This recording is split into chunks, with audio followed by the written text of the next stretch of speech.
Shalom, and welcome to another in our series of podcasts from Temple Beth, a dynamic center for conservative Judaism in Los Angeles. This is a recording of a Shabbat teaching with Rabbi Rebecca Schatz. So as I began the Torah service by sharing, there's a main theme about Korach, which is rebellion. And what does that mean? What does Korach actually do? Don't give commentary, just tell me what he actually does. Okay, fabulous. So Gabriella reminded us that what happens is that he goes to Moshe and Aaron and basically says, hey, why are you putting yourself above all of us? Aren't we all also holy? Why are you putting yourself ahead? So when we think of that, putting aside this idea of Korach doing or inciting a rebellion, what's actually happening? What's Korach doing? He's asking, do you say equality? Okay, great. So that's a little bit of a commentary, right? Because Brent is saying equality, which is what he believes, right? It's not necessarily the case. But yeah, he's asking a question, right? All he's doing is trying to say, wait a second, can we just have a process to figure out if this is really the right move? Right, which is extremely important because if someone at the top of leadership says this is what's happening, what's that called? Authoritarianism, dictatorship, whatever the case may be. And that's not what was happening here. It would be one thing if that is what was happening. If that was Moshe's role, it would be one thing if the role of Korach was to then go against a leader for whom he had no right or ability, let's call it, to go up against. But that's not how Moshe's been leading throughout our entire Torah thus far. So it's surprising to us, which is why it's called a rebellion, that he decides really so strongly to go up against Moshe and Aaron. My hope for this class, and I'll pass out the source sheets in just a second, because if I had passed them out, you would be looking at them and not listening. My hope for this session is that what we will do is discover that it was not a rebellion, but rather actually the first time that we understood what it meant to live in a democracy, to live in a place where you could ask your leaders questions, and to be able to understand that actually Korach was doing something very important in Jewish tradition. Our tradition is made up of people asking questions. And this was really the first major question that was asked and wasn't really answered, really was just punished. So we're going to dive deeply into some of these texts. I'm going to pass around these source sheets. Everyone should take one.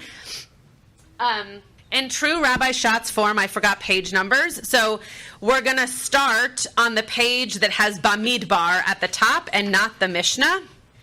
We'll get to the Mishnah, but we're going to start with the source, the text that we're actually going to be speaking about. If you don't have it yet, that's okay. I'm just going to read the verse.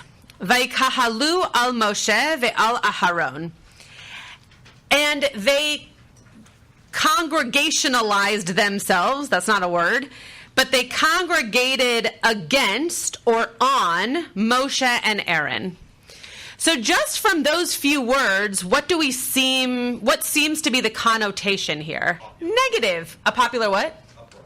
A popular uprising, right? It seems to be that there was some kind of group that got together and formed their own community. Kehillah is community. So v'kahalu is they created for themselves a kehillah, a community.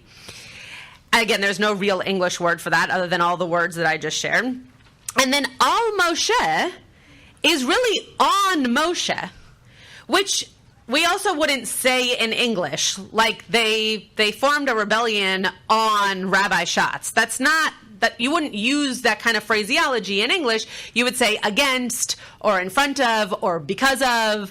And all of those words that I just mentioned in English also exist in Hebrew, and they're not being used here. So again, what is being illustrated in the Torah for us is that something truly happened on or because attacking Moshe and Aaron. right? Very much like submerging them. That's the word I was looking for. Really kind of coming upon them in such a way that it would be hard for them to get out. Okay. Vayomru alehem rav lachem ki chol ha'eda kulam kadoshim. So, and they said, this group that had become a congregation said, you all are too much, or you've gone too far for all of the group. They are all holy. Right? So it's not just you, Moshe, and Aaron who are holy, but aren't all these people for whom you're leading also holy? What makes you the best? What puts you in front? Right? That's what Korach is asking here, and all of his people. Adonai madua titnasu al kahal ya Adonai. It just says Yud Kuf Vav Kuf, so you can all throw away this piece of paper at the end. But that word is Adonai.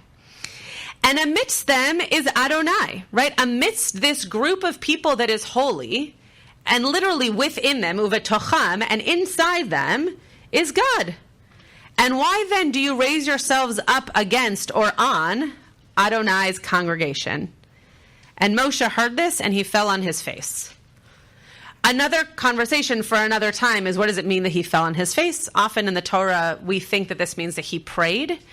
So whether he was feeling overwhelmed, or he just didn't know how to take it anymore, or he was worried for the outcome, Vayipol al panav seems to be some kind of supplication. We're not going to get into that too much today, but I just wanted to point that out. So now we're going to read a few commentaries on this particular verse. Okay, so we're going to start with Rashi. Rashi says, Umadua titnasu. So why then did you lift yourselves up? And what's added in here in the commentary is above this congregation of God, right? Above this group of God. If Rashi says, really it's from Midrash Tanchuma, but he's paraphrasing, if you have taken royal rank for yourself, you should at least not have chosen the priesthood for your brother, meaning Aaron. It is not you alone who have heard at Sinai, I am the Lord thy God, meaning you didn't only get to hear the Ten Commandments, everybody did. All the congregation heard it. So what is Rashi either responding to here or really answering in this particular commentary? Any thoughts? He had a point. Okay, what was his point?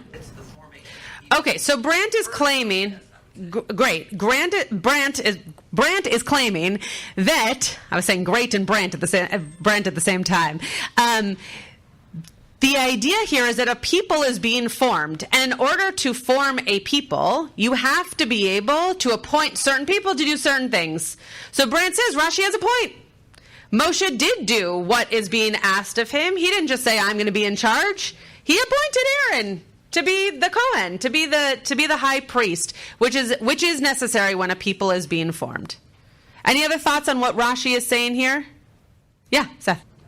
So are you saying that maybe because there's this nepotism of appointing Aaron, but because we were all there, maybe there could have been someone else? Okay, great. So Seth is making the point, I just wanted to clarify, that Seth is making the point that, in fact, it didn't have to be Aaron, right? It could have been someone else. If we all heard the words of the Ten Commandments, why did Moshe have to appoint his brother? Why couldn't he have appointed someone else who heard the Ten Commandments? Mark? Just Moshe's cousin. Okay, so Mark's making a good point that I actually think Rashi doesn't take into consideration. I think you are pointing out a discrepancy in the claim around nepotism and why it couldn't be someone else. But I actually think that Rashi isn't even remembering or at least alluding to the things that you are, which is what Mark is saying is it wasn't just Moshe who said, yeah, Aaron, you should be the priest. God told Moshe Aaron should be the priest, and Moshe said, all right, I got it. He made him the priest, and by the way, Korach is Moshe's cousin. So if we're talking about keeping things in the family, yeah, he went a little bit closer than a cousin, but it's not so crazy that it would be someone who he was related to. Okay, let's look at Sforno very quickly, because he's going to have a different take on this. Korach, he's responding to the Dibur Hamatchil here is Vaikalu al Moshe al Haron. So he's using this he congregationalized on Moshe and Aaron, Korach, Datan, and Aviram. So he's naming the people who started this thing, assembled in order to incite against Moshe and Aaron in the presence of 250 dignitaries of the people who had allowed themselves to be incited. So what is this first sentence claiming? That they were rebelling. Okay, they were rebelling. Inciting all the Great. Against who? against Moses And and his brother Aaron. God himself. good. 250 really important people. This wasn't like I'm going to call a committee meeting, right? This was a really large group of people for whom they were going up against. Who were going up against Moshe, right? Who were coming together to go up against Moshe. So when Moshe falls on his face, yeah, sure, we might think that it's prayer because that's how the Torah uses that word elsewhere. But he was probably just like, please get me out of here. I'm going to fall on my face and just pretend like I'm going to play hide and seek and just assume you're all going to go away. Right? This was overwhelming. 250 people came together. But what does that also say about what Korach was doing? Yeah, organizing. There was something behind it. Right? It wasn't just Korach who thought this. And again, this is why I think it's called a rebellion, because it becomes a very large group of people. But we could just think about it as, actually, I don't know if you all know, because I left to take care of this, but there must be some kind of fire or something nearby. If you know about it, tell me later. You don't have to tell me right now. And library minyan was davening outside. Early on in the service, I went outside to the library minyan and I said, do you want to still be out here? It's pretty smoky. Do you want to come in? We can make sure that the chapel's ready for you downstairs, which is where they normally daven. And they said, well, we think we're okay. We'll take a poll. So when I left during Haftorah, sorry, Yaakov, they had decided they wanted to come in. They took a poll, and the majority said, we want to come inside. Were there some people who wanted to stay outside? Sure. But the majority of people wanted to come inside. It was a group that wanted to do something, whether or not everybody was happy with it. And that seems to be what's happening here. It wasn't just one guy. It wasn't even just two guys. It was 250 people who said, hey, he might have a point. Let's ask this question. This incident occurred at a time when a number of Israelites had assembled in the vicinity of Moses, waiting to have their respective complaints adjudged. The 250 men mentioned walked around as if minding their own business, wanting to consult Moshe about some harmless matter. It was their intention to arouse the crowd in order to provide support for Korach's and his henchmen's insurrection as soon as the latter would show up and begin asking hostile questions of Moshe and Aaron. So what do we know about these 250 people? Or what does Forno seem to be claiming? Who are these 250 people? Followers? They're important people, right? Who are they following? Korach. Yeah, we think so, but then read this part. It was their intention to arouse the crowd in order to provide support for Korach and his henchmen's insurrection. So they're on Korach's side. But at the same time, we're not really sure, they were going to Moshe because as a leader, they had complaints. So it's a little bit confusing to us. Were they being persuaded in the moment? Were they really on Korach's side? Did they kind of band all together in a moment of, well, everybody else is doing this, so I'm going to do this too? Or was it really something they believed? They selected an hour of day where there was a sizable crowd in Moshe's vicinity in order to reap the maximum benefit from that. And so that all those who were convinced of the validity of Korach's complaints would spread the word and bring reinforcements from the plain people in the camp. What is Sforno claiming? Okay, great. So there were other people who joined who maybe even had more to say or more to complain about than Korach himself. What else is Sforno sharing here? Oh, interesting. Okay, so maybe if you join this group, then you actually will be listened to and your complaints might be answered, whereas if you're one person standing in line waiting to have your complaints answered, you might not actually get a response or be listened to. It also seems to be a little bit like... Oh, sorry, Nancy. It seems like they're definitely in on this plan. Great. They seem to be in on this plan, and there seems to definitely be a plan. It also feels a little bit like peer pressure. Right? It feels a little bit like, well, if you come over here, to the point of it being just a bigger group of people, this might allow for your thoughts, complaints, etc. to be heard. Okay. Let's go to the back here, the Mishnah Eduyot. There are lots of sources on here we're not going to get, not lots. There are a few sources on here that we're not going to get to. Please feel free to look at them another time. So Mishnah Eduyot says, I'm going to read it just in English because of time. If you want to look in the Hebrew and ask me questions about it, please feel free. And why do they record the opinion of a single person among the many when the halacha must be according to the opinion of the many? If we go with this Mishnah, what do we think happened during Korach's time? Who should we have gone with? No, the opposite. Right? If Korach was coming up with some kind, I'm not saying that he was, but if Korach was coming up with some kind of halacha, and Korach had the larger group of people, what this Mishnah says is that you record the minority, but you will go according to the majority. Right, so when we think about Korach, though that was not the case, he was not bringing halacha to the table. Halacha was not a thing in the Torah. What was happening was we were trying to understand what is the power of majority, right? And so coming up against Moshe with this big group of people made it seem as though it should be listened to, even though Moshe was the leader.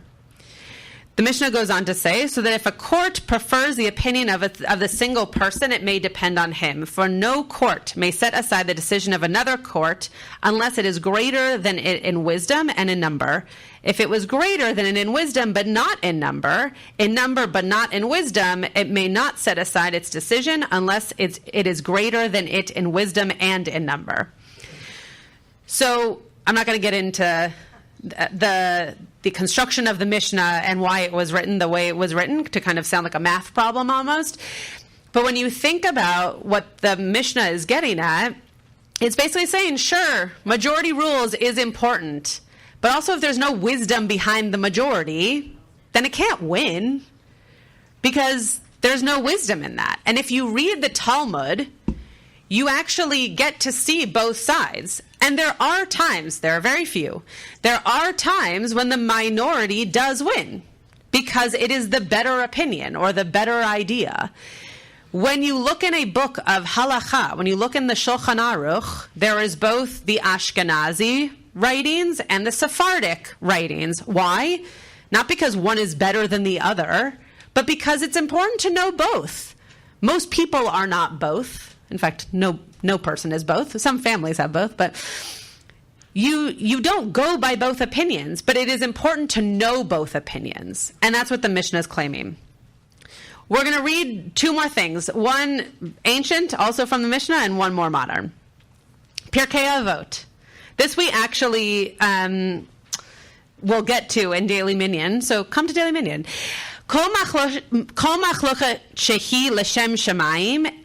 argument that is for the sake of heaven, meaning you're not just talking about should the fork go on the right side or the left side, you're having a conversation that has substance to it, though that might be very important. Sofa lehit kayem. It will endure. In the end, a conversation, an argument that has anything substantial to hold on to, especially if it has to do with God, which is probably why it says L'Shem Shamayim, that will endure. V'she'ena L'Shem Shamayim ein sofa lehit kayem. And if it's not for the sake of heaven, it's not going to endure. If it's not for the sake of heaven, you're not going to remember that little argument that you had with somebody. Right? All of us have had teeny tiny little arguments that at the moment felt really important. And now if I asked you about them, you would have no idea what that argument was about. And then you've probably had really big arguments in your lifetime that you definitely remember. And that's because there was a lot of weight held in those arguments for you. The Mishnah finishes here by saying, Ezo hi machloket shehi l'shem shamayim, zo machloket Hillel v'Shammai. So the types of machloket, the types of argument that are for the sake of heaven, are types of arguments like the ones that Hillel and Shammai were having. How to light your Chanukiah. Who gets to say what and how. How do we make sure that we understand who's part of a community, right? Conversation that schools of thought are having, not just little minutia moments. V'she'ena l'shem shamayim zo machloket Korach v'chol adato. And so the Mishnah is claiming here the type of and which is the controversy that is not for the sake of heaven, such was the controversy of Korach and all of his congregation. So the Mishnah in the 200s is claiming that actually Korach was not l'shem shamayim. I very much disagree with the Mishnah. And I think that modern day scholars also very much disagree with the Mishnah because, first of all, why would we all be talking about it? If it wasn't L'Shem Shamayim, it would be a thing that we just forget and move on from. But it seems like this really was a powerful move in our idea of leadership, but also to go back to the first Mishnah we read, our idea of Jewish thought and halakha and how to hold ourselves when it comes to working in community and understanding the role of the community and the role of the leader, which are different but don't exist one without the other. The last one we're going to read is from Rabbi Abraham Joshua Heschel. The place where I took this from had changed he to she, and I kept it because I thought, great. Abraham Joshua Heschel definitely didn't say it this way, but let's just imagine, right? Her mission is to lead in prayer. She stands before the ark not as an individual, but with a congregation. She must identify herself with the congregation. Her task is to represent as well as to inspire a community. Her function is to help us live through a moment of confrontation with the presence of God, to expose ourselves to God in praise, in self-scrutiny, and in hope.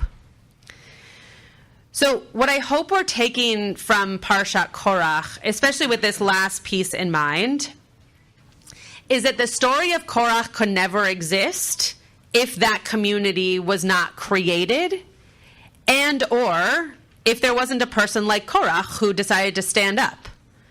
And though it goes badly for Korach, it was important for us to understand that there were people, just like the Talmud does, who had a dissenting opinion and who needed to be heard as having a dissenting opinion, because that's important information for the reader later on to understand what was happening in our history. Yeah, Marlene. Yeah. Great.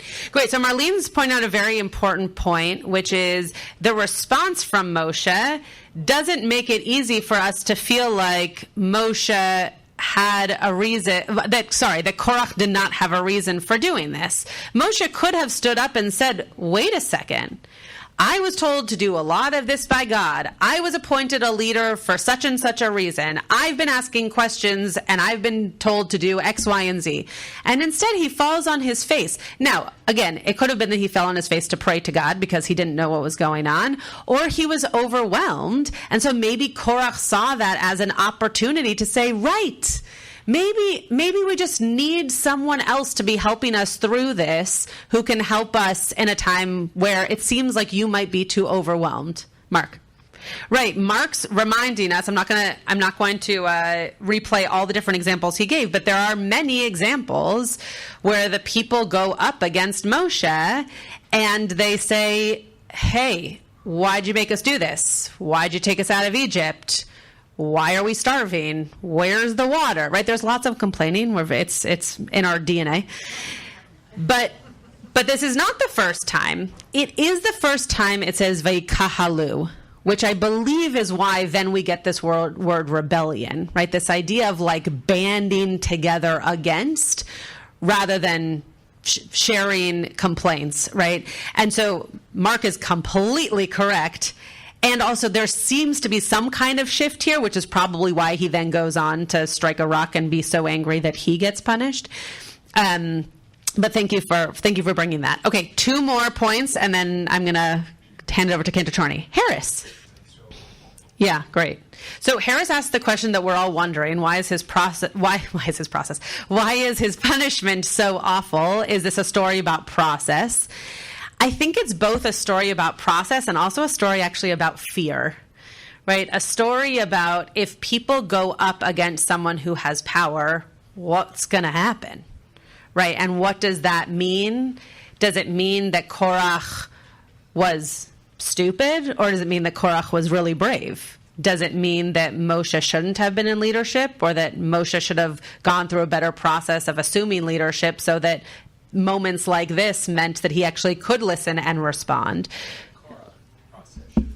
Great, or that Korach's process should have been different, right? One of the Rabbi Ephraim Pelkovitz taught about this at Sudah Shlishit last week, and he basically said a very similar thing around process of, what if Korach had just done it with different tone or different intentionality, right? Would Moshe and Aaron have heard it differently? Would he not have needed these 250 hoodlums behind him to try to figure out what they could do next? It was about the approach, right? And the approach was not taken well and seemed to be scary. I always think of Beauty and the Beast, right? That's what's in my mind. That, going up against him with these, with anger and, in my mind, torches and wagons. And